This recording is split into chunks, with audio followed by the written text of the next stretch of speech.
Welcome. In front of me is a VIVO X300 FE, and I'll be going over unboxing along with a quick look at the phone, its build quality, specifications, and giving my general first impressions as I go along the way.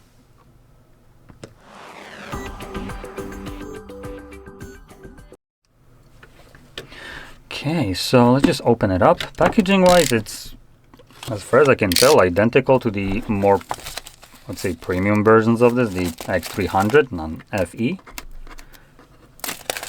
But let's just get into it. There we go.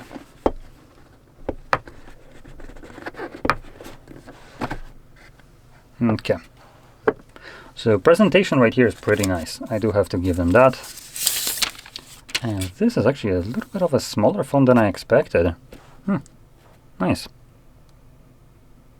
I'm a sucker for just like smaller devices, so this automatically, scratches that itch for me. Now inside we get a SIM eject tool, and we get a bunch of things in here. So we get energy rating sticker for 58, almost 59 hours of battery life. We get warranty card, some other garbage. What is this? Don't care. Cool. And we get a silicone casing, a little bit flimsy, but it is matte finish, and it's about the same color as the phone itself, as you can see. A little bit different hue, but close enough. Putting it on. Looks pretty good. Anyway, now besides that, we got in here. Are you serious? Just a cable? In this size of a box? What? Okay, well, that was a choice to waste paper. Okay, so let's quickly go through the setup. Whoa, I'm gonna take a moment to select anything but UK. Holy shit, almost made a mistake there.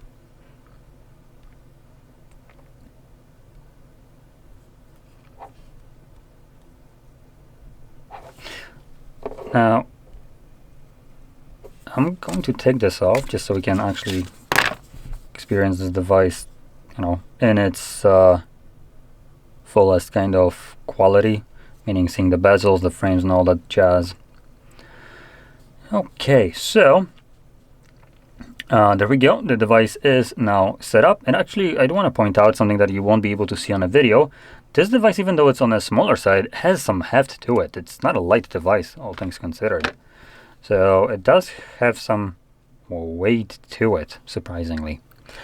Now, let's go into it. Starting off with the display, this is a 6.31 inches in size. Like I mentioned, it's a small boy right here, so it's a bit more compact. And just to bring out something like the S25, you can see these are almost about the same size. The S25 is just a tad bit smaller, but it's barely noticeable. And it's running a resolution of 1216 by 2640 pixels, LTPO AMOLED display, 1 billion colors, 120 Hz refresh rate, 2160 Hz pull rate, HDR10 Plus certified with a bullshit 5000 nits of peak brightness. Now the reason I'm saying bullshit is because these devices don't get to 5000 nits usually. This is just kind of like a how much they can overdrive a single pixel, for instance, to what brightness before it just literally burns out. So cool, they managed to get it to 5000, big whoop. How about the average kind of brightness would have been probably nicer for the entire display, not just like a, I don't know, a 0.1% of the display. So this is kind of annoying that companies are doing this, the actual bullshitting with specifications. So yeah. Now, other things, like I said about the display, like resolution and things like that, are still fine. Now, we also have 90.2% screen-to-body ratio and 461 pixels per inch, covered with this glass right here that is rated for MOSH level 4. And on top of that, we do have a plastic screen protector already pre-applied to the phone, which is nice to see. Now, if we flip it over to the back, we have what looks to be a triple camera setup. The main sensor is there's two of them that are main, are 50 megapixel sensors. One is f1.6 23mm wide lens, and then we got a f2.7 73mm periscope telephoto. And on top of that, we get a 8 megapixel 2.2 15mm 115-degree ultra wide lens, and there we go. So these are the cameras at the back. Now it seems like it's a step down from the non-FE version, but surprisingly enough, from what I can see right here, this is going to be one of the primary kind of reduction, I guess, in quality. Let me quickly just double check this. So let's do X300. Now I'm going to look at just the 300, as that one is basically the same size. And yeah, so the X300 non-FE has a 200 megapixel of 1.7 23mm wide lens, and it's got that 50 megapixel periscope and 50 megapixel ultra wide as well. So there is a little bit of a difference in cameras. And on top of that, before I go into this one, keep in mind the non-FE version can record videos up to 4K at 120 frames per second, while this one does 8K 30 and also 4K 120. Okay, so it's losing that 200 megapixel wide sensor right here, and it gives you only 8 megapixel ultra wide instead of 50. Now, as a selfie, right in the hole punch right here, we get a 50 megapixel 2.0 aperture, 20mm wide lens, and that does also 4K and 1080p, but it's not labeled on what the frame rate is. So let me just open it up and quickly check.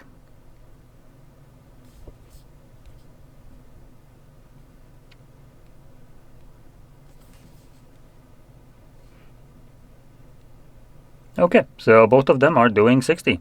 As you can see, 4K 60, so you're pretty good to go here as well. So camera-wise, even though this is FE, it still has a pretty damn good cameras in here, but I do want to point out the price for this device. It just, in my opinion, doesn't land. It's a little bit too expensive where I'm from for what this offers and how it compares to the non-FE version of this device. But I'll talk about that a little bit more. Now, continuing on, let's move on to the internals. And the device comes with a 6,500 mAh battery, so that's pretty damn good. And the reason for that is it's using silicon carbon. I don't even need to check. The size of this battery and the size of the phone would automatically make this a no-brainer. So we get a pretty decent battery size in here, and it also can be charged relatively fast, being 90 watts with a cable, and on top of that, 40 watts wirelessly. So this device supports wireless charging, that is doubling almost the speed of my Samsung S25 charging speed with a cable. Great. Anyway, on top of that, it's running a Snapdragon 8 Gen 5 and comes with 12 gigabytes of RAM and 256 gigabytes of built-in storage, or half a terabyte of it, using UFS 4.1 storage type. So, one last thing when talking about the storage, there is no expandable storage through SD card. So if you need more than 256, you will need to splurge out more for that 512. Okay. Now, talking about the software, let's go into the settings. About the phone. So in here, let's see, where is it? A version. We are using... Where's the Android? No security patch. Where the hell is it? Oh, there we go. Android 16 is right at the bottom. So we got Android 16 in here. And we will get up to 5 major Android upgrades. And we're right now running OriginOS 6.0 or 6. So there we go. Now, let's quickly take a look at the... So X300 uses a different processor, has smaller battery, surprisingly enough. Okay. So, anything else that I forgot? Oh, right, build quality. Let's go into that one. So, glass, obviously, like I mentioned right here, has a Mosh level 4 rating, though it doesn't really say if it's using some kind of like Panda glass or anything else. So, that doesn't really matter here, I guess, as I have no info. But on top of that, we have aluminum frame and glass back. Now, glass back is because we do get that wireless charging right here, which usually would require glass back. And The device has a rating of IP68 and IP69 dust-tight and water-resistant with high-pressure water jets and immersible up to 1.5 meters for 30 minutes. So we do have some decent ratings right here. On top of that, we have under-display fingerprint sensor, power button, along with volume markers on our right side. At the top, we just got antennas and I believe noise cancellation, microphones, as well as, an IR blaster. That's nice. So you can control any kind of appliances that use just a typical remote control. That doesn't mean your TV, by the way. If you have a smart TV, those actually use Bluetooth remotes. But anything like air conditioning and stuff like that will be, you cannot control it with your phone. Now we have more antennas right here, and at the bottom we have our speakers, charging microphone, and our dual SIM tray. I think it's dual. Let's quickly check.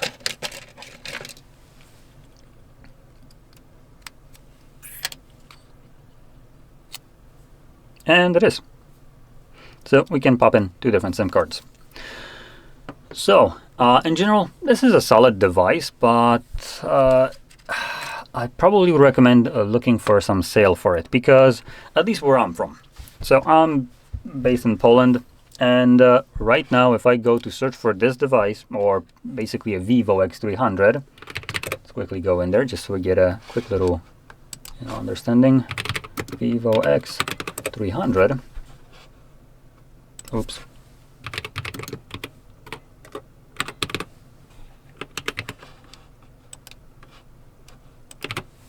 There we go.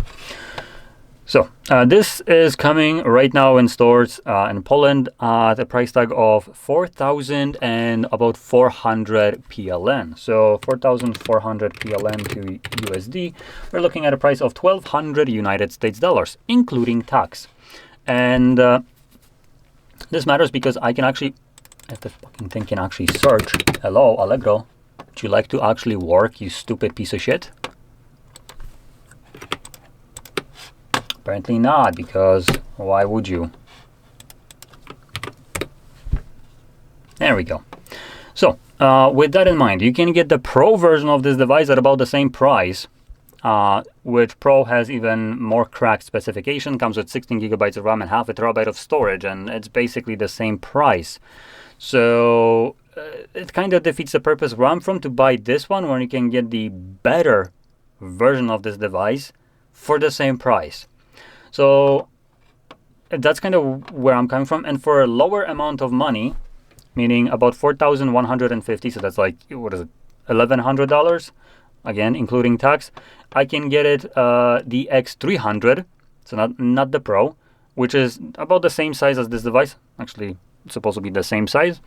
And it's going to be also a better device in terms of cameras. Now, in terms of processing power, they do come with 2 different processors. So the X300 has a Dimensity inside, while this one has a Snapdragon 8 Gen 5. So quick check, Dimensity 9500, let's quickly check.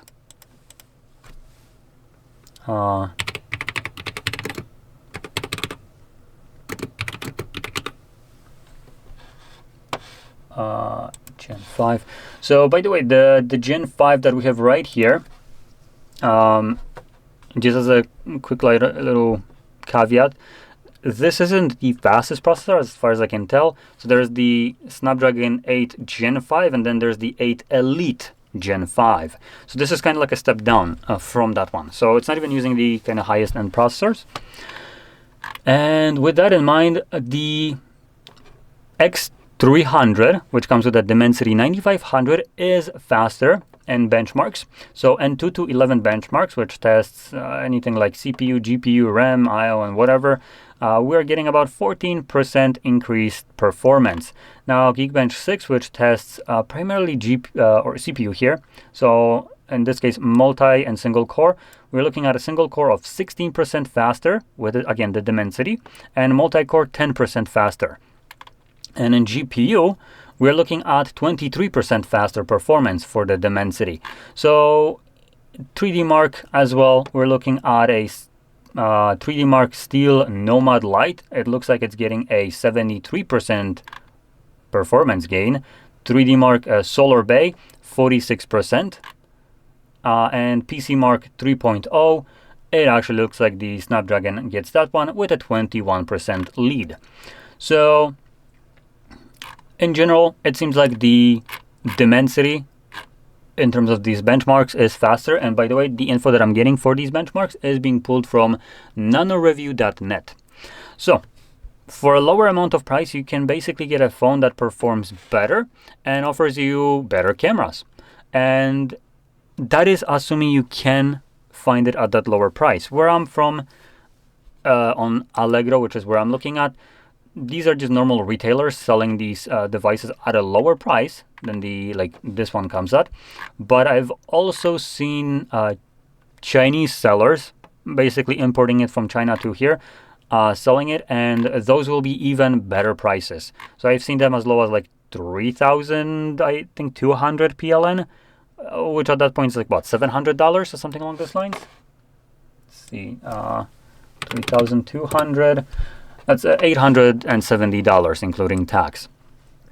So you do get to save up a little bit of money, assuming you don't mind kind of maybe taking a risk where I'm from. But that being said, if you are looking at it and you're in Poland and using Allegro, there's not much to really worry about, as typically you're kind of protected.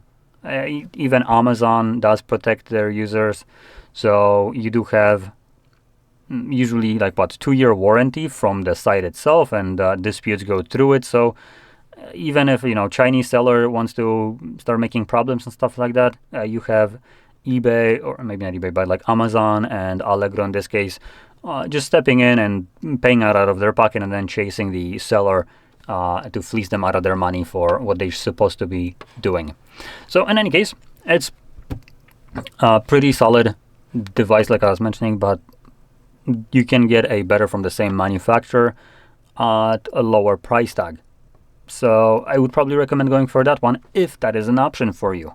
Because like I said, potentially where you're from, these prices might be more normal, let's call it this way, where the higher end versions of these devices actually cost more like they usually do. But where I'm from, this isn't really the best pick, because I can get a better one for cheaper from also Vivo. So anyway, that's about it. So I hope you found this very helpful. And if you did, don't forget to hit like, subscribe, and thanks for watching.